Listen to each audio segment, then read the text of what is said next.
கல்வி நிர்வாகமல்ல கல்வி நிர்வாகமல்ல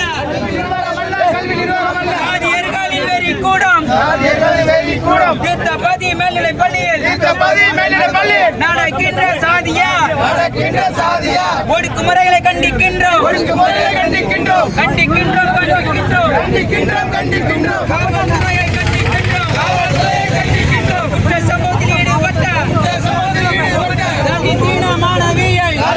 மாணவியை வன்முறை செய்த குற்றவாளிகளை கைது செய்யாத காவல்துறையை கண்டிக்கின்றோம் விடுதலை சிறுத்தைகள் கண்டிக்கின்றோம் விட மாட்டோம்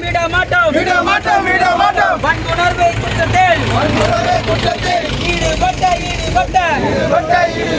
இந்த பாதியை மேல்நிலைப் பள்ளியில் செயலாளர் கந்தசாமி மாணிக்க பூபதி தலைமை ஆசிரியரை கண்டிக்கின்றோம் குற்ற சம்பவத்தில் ஈடுபட்ட தலித்தின மாணவியை வன்புணர்வு செய்த குற்றத்தில் ஈடுபட்ட தலைமை ஆசிரியரை கைது செய் போக்சோவில் கைது செய்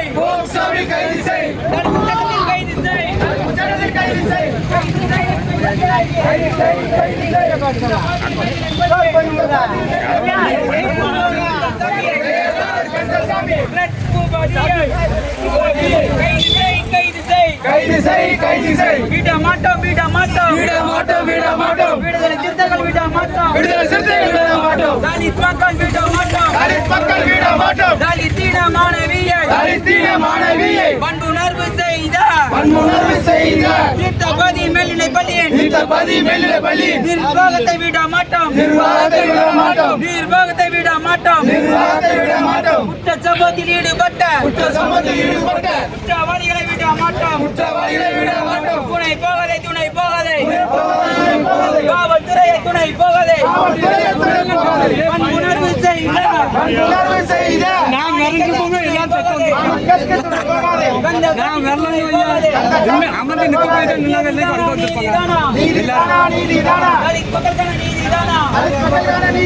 காவல்துறையை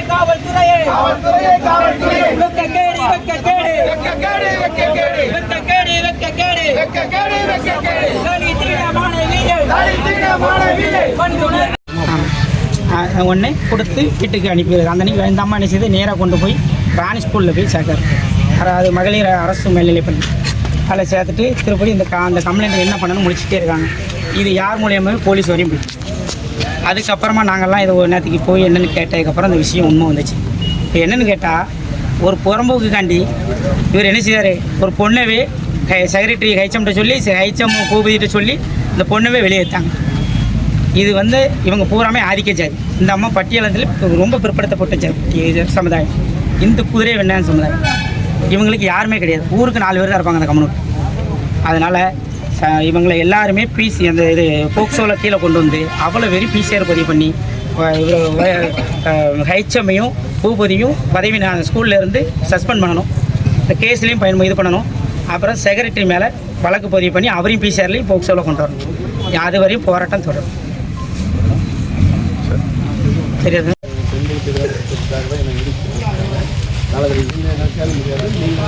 யாரையும் காப்பாற்றணும் அந்த மாதிரி எண்ணமே எங்களுக்கு கிடையாது. நீங்கள் இது இருக்காத ஆள் இன்வால்வ் ஆகிருந்தாலும் அவங்களையும் நாங்கள் அரெஸ்ட் பண்ணுவோம்.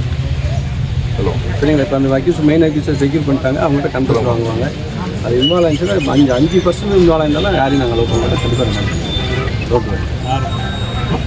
அதில் வந்து என்னென்னாக்கா இந்த ஒரு கருத்து மட்டும் சொல்லிடுங்க. இந்த சம்பவம் நடந்து 10-20 நாள் கிட்ட ஆகிருக்கணும். அதை வந்து முக்கியமாக மூடி மறைச்சது ஸ்கூலில் ஹெட்மாஸ்டர் வராங்க. அதாவது அவங்க வந்து டீச் இந்த பொண்ணு வந்து ஒரு குழந்தை வந்து ஒரு தவறு நடந்துருக்குன்னு சொன்னால் அதை வந்து அவங்க வந்து அதை சொல்லணும். கண்டிப்பாக மூடி மறைச்சது முதல்ல அக்யூஸ்க்கு யார் இருந்தாலும் வாத்தியார் கிளாஸ் டீச்சர் கிட்ட சொல்லியிருந்தாலும் சரி யாரெல்லாம் இதுல மறைச்சாங்களோ டிசியை கொடுத்தது தவறு. எதுவுமே கேட்காம ஒரு குழந்தைகிட்ட நீ படிக்க வேண்டாம் எங்கேயும் போ அப்படின்னு சொல்லி டிசியை கொடுத்துருக்காப்புல. கண்டிப்பாக அது முதல் தவறு. அதுவும் அதுக்கு உடந்தையாக இருந்தது வந்து செக்ரட்டரி. ஏன் அவர் மேலே குற்றம் சொல்லிட்டோம்னா அவர் செக்ரட்டரியாக இருந்தாலும் டிரைவரை கூட்டிக்கிட்டு ஸ்கூலுக்குள்ளே போகக்கூடாது.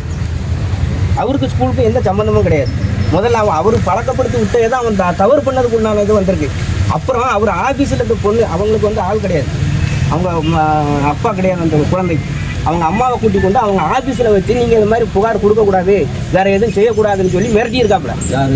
அந்த செக்ரட்டரி நம்ம மிரட்டிருக்காங்களா? மிரட்டியிருக்காரு. அதை நாங்கள் கம்ப்ளைண்ட்டில் காமிச்சிருக்கோம். நீங்கள் கண்டிப்பாக அவங்க மேலே அரெஸ்ட் பண்ணி ஆகணும். இல்லை டெஃபினட்டாக பண்ணுவோம். எங்கள் விசாரணை தெரிஞ்சுதுன்னா பண்ணுவோம்னு சொல்லிட்டு நான். நீங்கள் யார் வந்து இல்லை சார் அவங்களாம் ஒன்றும் இல்லைன்னு கூட விட மாட்டோம். இப்போ எங்ககிட்ட அக்யூஸ் இருக்காங்க. வீட்டில் இருந்து விசாரிக்க கூடாதுல்ல சார்? நாங்க யாரும் போய் விசாரிக்கல. உங்க முன்னாடி விசாரி, அவங்க முன்னாடி அதெல்லாம் அப்படி நீங்க பேசுறது இதுல எந்த வித தவறும் நடக்காதுங்க. அதுக்கு நான் உத்தரவாதம் தரேன். அவ்வளவுதான். கூட இருந்தே நான் பாக்குவேன் இந்த வழக்கை பொறுத்த வரைக்கும். மாணிக்கங்கிற டிரைவர் வந்து அந்த பொண்ணு பள்ளிக்கூடத்துக்கு போயிட்டு வர நேரம்லாம் அந்த பொண்ணு பின்னாடியே போய் செக்ஸ் டார்ச்சர். இது மட்டும் இல்லை, நிறைய குழந்தைகளுக்கு செக்ஸ் டார்ச்சர் கொடுத்துருக்காப்புல. அப்புறம் அந்த 6ஆம் தேதி அன்னைக்கு காலையில் அந்த பொண்ணு தனியாக இருக்கிற நேரத்தில் அந்த பொண்ணுகிட்ட போய் அந்த பொண்ணை வல்லுநர்வு செஞ்சுட்டாப்புல. இந்த விஷயம் தெரிஞ்சு அவங்க அம்மா ஈவினிங் தான் வந்திருக்கு வேலைக்கு போயிட்டு. வந்தோடனே அந்த பொண்ணு அழுதுட்டு இருந்த பார்த்தோன்னா கேட்டிருக்கு. அந்த பொண்ணு தகவல் சொல்லியிருக்கு. அதனால் இந்த கேப்பில் டிரைவர் வந்து நிர்வாக செயலாளர் கந்தசாமிகிட்ட தகவலை சொல்லியிருக்கிறாப்புல அந்த மாதிரி ஆயிடுச்சு அப்படின்ட்டு. செயலாளர் என்ன பண்ணியிருக்காருன்னா அந்த அம்மாவை நேரடியாக கூப்பிட்டு வர சொல்லி பூபதிங்கிற கிளர்க் கூப்பிட்டு நேரடியாக கூப்பிட்டு வர சொல்லி ஸ்கூல் நிர்வாகத்தில் வச்சு மிரட்டியிருக்கிறாரு. இது பள்ளி நிர்வாகமான விஷயம். நீங்கள் வெளியே யார்ட்டையும் சொல்ல வேண்டாம். நான் வந்து இதை கண்டிச்சுக்கிறேன். இதுக்கு மேலே இது நடக்காது. நீங்கள் இதுக்கு மேலே மேற்கொண்டு நடவடிக்கை எடுத்தால் உங்கள் உயிருக்கு உத்தரவாதம் இல்லை அப்படிங்கிற அடிப்படையில் மிரட்டியிருக்காரு. கொலை மிரட்டல் விட்டுருக்கிறாரு சார். அந்த இடத்துல சார் அந்த அம்மாவே இருக்கும்போது முன்னே இருக்கு. நம்ம கேட்டுக்கல மிரட்டல் விட்டுருக்காங்க. ஹெட்மாஸ்டர் என்ன கேட்டுக்கிறேன். நீங்கள் என்ன சொல்கிறீங்களோ இல்லை இது அதான் சொல்கிறேன்ல. குழந்தைகள் மற்றும் பெண்களுக்கு எதிராக எந்த தப்பு பண்ணாலும் அந்த தப்பு வந்து ஒரு நபர் கூட தப்பிக்க முடியாது. சரிங்களா? தப்பிக்க விட மாட்டோம். அதுக்கு தான் ஏடிஎஸ்பி. நான் இந்த ஸ்பெசிஃபிக்காக இந்த ஒரு இது அஃபென்ஸுக்காக தான். அதனால் நம்ம அவங்க அம்மா இருந்தாங்கன்னா அவங்க அம்மா கிட்ட விசாரிச்சு நான் பார்த்துக்கணும். நீங்கள் எந்த விதமான நம்பிக்கை இல்லாமல் எண்ணமே மனசில் வைக்க வேண்டாம். சரியா? உங்கள் அம்மா இருக்காங்களா? ஹெட்மாஸ்டர் எந்த ஒரு முன்னறிவிப்புமே இல்லாமல் அந்த பேரண்ட்டை கூப்பிட்டு டிசியை கொடுத்துருக்காங்க சார். அதுக்கான என்ன காரணங்கிறதை நீங்கள் தெளிவுபடுத்தணும். கண்டிப்பாக தெளிவுபடுத்துறதுல ஹெட்மாஸ்டர் முதற்கொண்டு செயலாளர் டிரைவரு கிளர்க்கு 4 அவர் மறைச்சிருந்தா முக்கிய தொடர்பு அந்த கூட்டத்தில் 4 பேரையும் நீங்கள் கண்டிப்பாக கைது பண்ணி ஆகணும். பாதிக்கப்பட்ட மக்களுக்கு நீங்கள் நீதி வாங்கி மெயின் அக்யூஸை செக்யூர் பண்ணிட்டோம். அவங்ககிட்ட கன்ஃபர்ஸ் வாங்கணும். இப்போ அந்த அம்மா இருக்குது. அந்த அம்மா அவங்க வீட்டு கூட்டம் ஓனர் மிரட்டிருக்காங்களா இல்லை அட்வைஸ் பண்ணாங்களா வேறு ஏதாவது பார்பரிங் பண்ணாங்களா என்னன்னா அந்த அம்மா கிட்ட வாங்க போகிறோம். அந்த அம்மா விஷயம் அந்த ஹெட்மாஸ்டருக்கும் தெரியும். அதனால தான் அவர் டிசி கொடுத்தாங்கன்னா அவரையும் அரெஸ்ட் பண்ண போகிறோம். எங்கள் விசாரணையில் 100% யாருமே தப்பிக்க மாட்டான்னு சொல்லிட்டோம். நம்ம மெயின் அக்யூஸ் அரெஸ்ட் பண்ணிட்டு நீங்கள் 1 or 2 days இதில் அக்யூஸ் இல்லையாங்கிறத நாங்களே உங்கள்கிட்ட ஓப்பனாக சொல்லிடுவோம். இப்போ நீங்கள்லாம் வந்து மற்றவங்க செவி வழி செய்தி கேட்கறத மட்டுமே பேசுகிறீங்க. நாங்கள் சம்மந்தப்பட்ட இப்போ இவர் நான் இருந்தேன்னு சொல்கிறேன். எனக்கு அவங்க மாமியாவே இருக்கும்போது அவங்க சொல்கிறத எடுத்துக்கணும். நான் இவர் சொல்கிறத எடுத்துக்கணும். அந்த அம்மா சொல்கிறது மெயின் விட்னஸ். சார் நீங்கள் விசாரிங்க. அவங்க அதுதான் சொல்கிறேன். நாங்கள் ஸ்கூலில் டிசி எதுக்கு கொடுத்தாங்கங்கிறத நாங்கள் என்ன காரணங்கிறத எங்களுடைய இன்வெஸ்டிகேஷனில் முழுசும் தெரியும்னு சொல்லிட்டு நான் அது ஒன்றும் ஒரி பண்ணிக்க வேண்டியதில்லை. நீங்கள் அப்படி இது சம்பந்தம் என்ன கேள்வி வேணாலும் கேட்கலாம். எனக்கு ஈவினிங்குள்ளே நான் ஒரு ஃபைனல் ரிப்போர்ட்டுக்கு வந்துடுறேன். Don't worry. சார், நீங்கள் 4 பேர் மேலே எஃப்ஐஆர் போட்டு நீங்கள் அதை போடுறதுக்காக சொன்னேன். நீங்கள் கொடுக்குற காலையில் 4 பேர் இல்லை, இன்னும் நீ யாரையாவது உனக்கு நம்பிக்கலாம் இன்னும் பலர்னு கூட கொடுத்த தப்பு கிடையாது. டேரெக்டாக உங்கள் 4 பேரும் சம்மந்தப்பட்டிருக்காங்க சார். நீங்கள் இன்வெஸ்டிகேஷன் பண்ணி வேறு யாரெல்லாம் இதில் குழந்தையா எல்லாரும் டைமிங் காலையிலேருந்து ஆதிக்க ஜாதியா கொண்டு வராங்க. எங்களை வந்து தாழ்த்தப்பட்டதிலே கொண்டு வராங்க. அவங்க தான் நாங்க இது மனிதர் ஜாதி என்ன இல்ல குழந்தை அது ஐயா ஒரே நிமிஷம் ப்ளீஸ் தயவு செய்து. இது குழந்தை அது மட்டும்தான் பாதிக்கப்பட்டது. அது அப்படிலாம் பேசாதீங்கன்னு சொல்லிட்டேன். இவ்வளவு நல்லா தாங்க நான் பேசியிருந்தேன். இல்ல நான் யாருன்னு தெரியுமா உங்களுக்கு? நீங்க சும்மா நீங்களா ஏன் பேசுறீங்க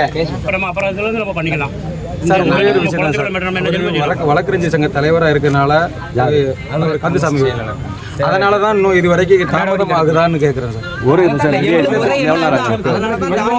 ஒரே நிமிஷம் நீங்க ஒரு 10 நிமிஷம் நான் எப்போ கையில் கொடுத்துட்றேன், அப்புறம் பேசணும் சார். ஒரு தெரியல ஒரு தனிப்பட்ட நபராக இருந்தால் அந்த நேரத்துக்கு நீங்கள் தூக்கிட்டு வந்து விசாரணை வேற ஒரு வழக்கறிஞர் சங்க தலைவராக இருக்க ஒரே காரணம்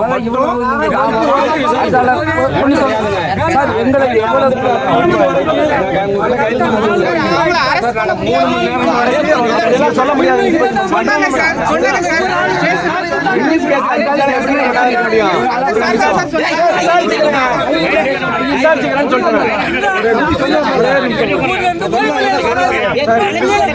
வேற ஒரு அப்பாவியான ஒரு இளைஞராக இருந்திருந்தா விசாரிப்பு உண்மையில வேற மாதிரி இருக்கும் சார். சார் உண்மையில ஒரே நிமிஷம் கையில் கொடுத்துறோம், இன்வெஸ்டிகேஷன் ஸ்டார்ட் பண்ண போறோம். அவர் உண்மையாக சார் இவரு வழக்கறிஞர் சங்க தலைவர் பின்னாடி பேக்ரவுண்ட்ல இருக்க ஒரே காரணத்துக்கு சார் இப்போ வரைக்கும் அவர் இன்னும் ஆபீசர் சார் இருக்கிறாரு. அவர் சுதந்திரமாக நடமாடிட்டு இருக்காரு. அவர் ஏன் விசாரிக்க நம்ம இதே ஒரு பாமரனா இருந்தா வச்சுக்கிட்டு தான் நீங்க எஃப்ஐஆர் பதிவு பண்ணுவாங்க. நீங்க இதுவரை அவங்கள என்ன ஏதுன்னு கேட்கலையே, போன் அடிச்சு கூட கேட்கலையே, போன் அடிச்சு கூட அவங்கள என்னன்னு கேட்கலையே.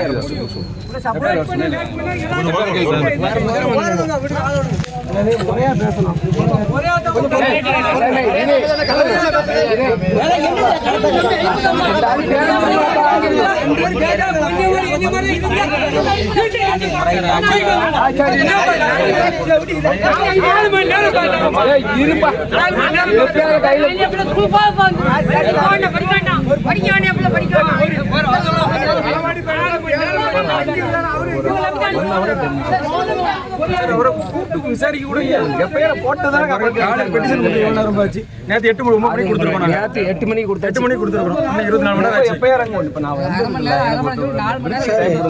எஃப்ஐஆர் கையில் ஒரு 1/2 மணி நேரம் நிற்போம் சார். வெயிட் பண்ணுறேன் சார். வெயிட் பண்ணுறேன். சரியான முடிவாக